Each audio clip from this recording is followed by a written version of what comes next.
I repeat, I'm Nyirabashitsi Sarah Mateke, Member of Parliament and representing the women of Kisoro District in the Parliament of Uganda and the Minister of State for Gender, Labour and Social Development in charge of youth and children.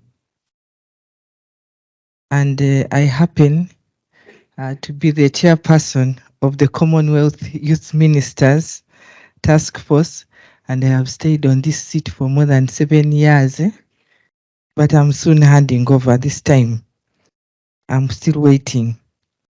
It is an honor for me to address you today at this Commonwealth Youth Work Conference, a gathering of passionate individuals committed to empowering young people and creating positive change in our societies. As a Minister of Youth, I stand before you to emphasize the importance of youth work in the post-COVID-19 era and highlight the need to address emerging issues.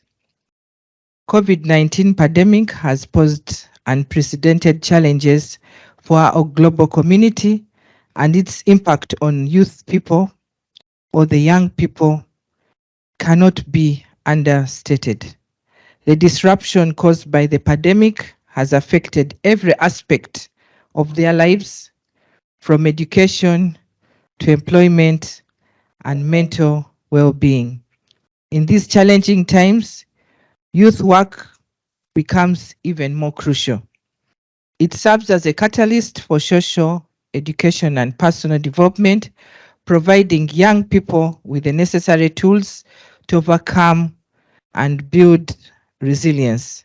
It is through youth that we can help them navigate the complexities of post-pandemic world, fostering their skills, confidence, and leadership capabilities. Youth works, or the youth, they play a very pivotal role in developing country contexts where young people often face numerous challenges such as limited access to quality education, high unemployment rates, and inadequate health care. In these settings, youth work becomes a catalyst for change, offering essential support and opportunities for growth. It empowers young individuals to acquire critical skills, fostering entrepreneurship, civic engagement, and leadership.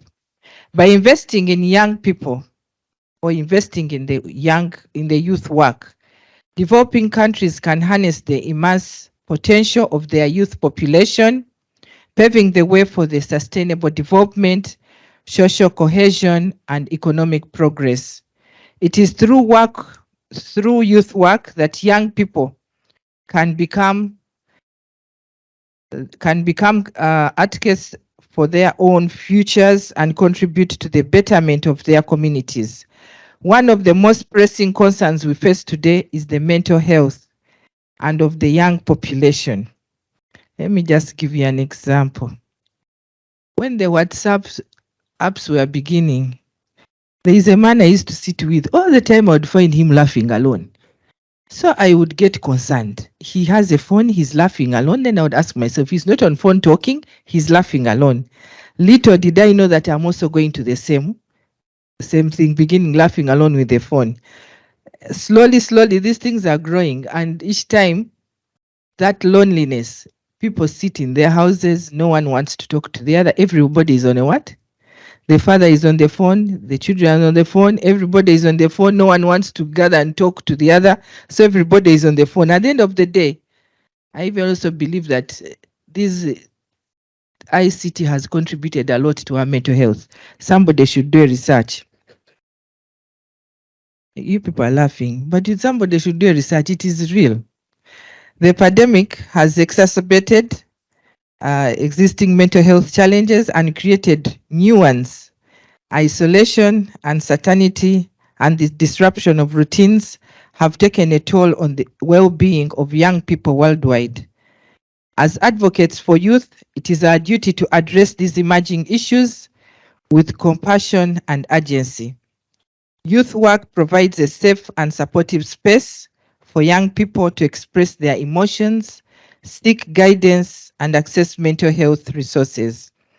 By integrating mental health support into the youth work programs, we can ensure that no youth person suffers in silence and that they receive the help they need to thrive. It is important that we get people who can talk to these youth. I always tell people, and I always learn it from my president. He always says that being a youth is just biology. But we have people who are youth, but who are 70 years, because they have decided to remain like the youth. We need such people to talk to the young people. When the youth are talking, they think that it is them, but they don't know that we have people who are 80 who are still living like the youth. Youth work provides a safe and supportive space for our young people to express their emotions, seek guidance, and access the mental health resources.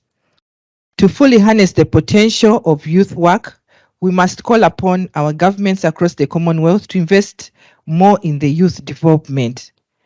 I just want to give you an idea for what we have done as Uganda.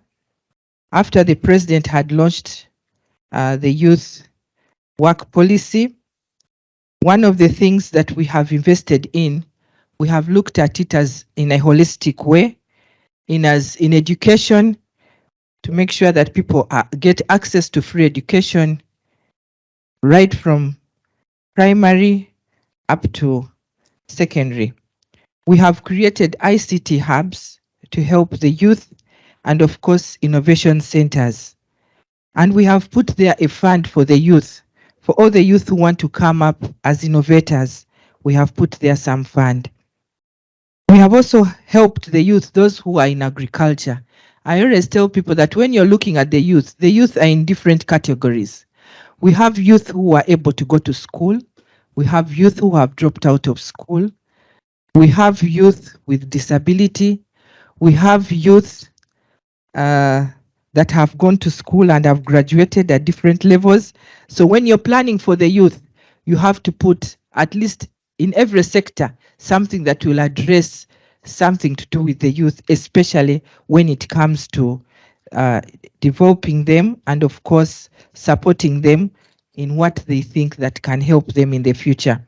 We have put in place funds for these youth, especially to start their businesses, those who think that they can be entrepreneurs. We have put in the youth livelihood program. This one, we normally support youth in groups who come together and have a common vision. And of course, we put in some little money for them. And when they grow, or when they have stayed together and they feel their business has grown, we have also put there a youth venture capital fund where we are able to fund a youth as an individual to boost their business. Those are some of the few examples from Uganda. The value of youth work extends far beyond its immediate impact on the young people. It also contributes to social cohesion, economic growth, and sustainable development. By allocating adequate resources to the youth work initiatives, governments can create an enabling environment that empowers youth workers and organizations to reach even more young people, especially those marginalized and disadvantaged. Investing in youth work means investing in the future of our societies, ensuring that young people have the support and opportunities they deserve to succeed. This is the first conference of youth work since the pandemic. We eagerly anticipate the outcome of this conference. We recognize the tremendous potential it holds for shaping the future of the youth work in the Commonwealth and beyond. This gathering of passionate individuals, experts, and policymakers serves as a platform for exchanging innovative ideas, sharing best practices, and creating partnerships that will drive impactful change in the lives of the young people. The outcomes of this conference will guide our collective efforts to enhance youth work in addressing pressing challenges, creating inclusive opportunities, and empowering young individuals to become agents of positive transformation. Together, we can build a brighter and more prosperous future for the youth in the Commonwealth and pave the way for more equitable and sustainable world.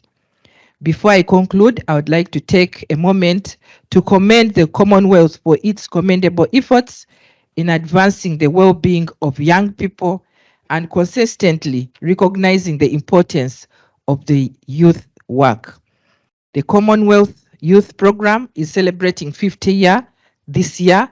The program has been instrumental in fostering cross-cultural exchange, capacity building, and the sharing of best practices among member countries.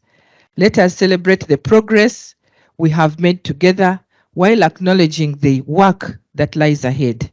In conclusion, let us remember that youth work is an investment in the present and future generations. By prioritizing youth work, addressing emerging issues such as mental health, and investing in its development, we can empower young people to become active, engaged citizens who shape a brighter future for all. I urge governments, organizations, and individuals to work closely and collaborate across borders to unlock the full potential of youth work and create a Commonwealth where every young person thrives. Thank you so much for listening to me.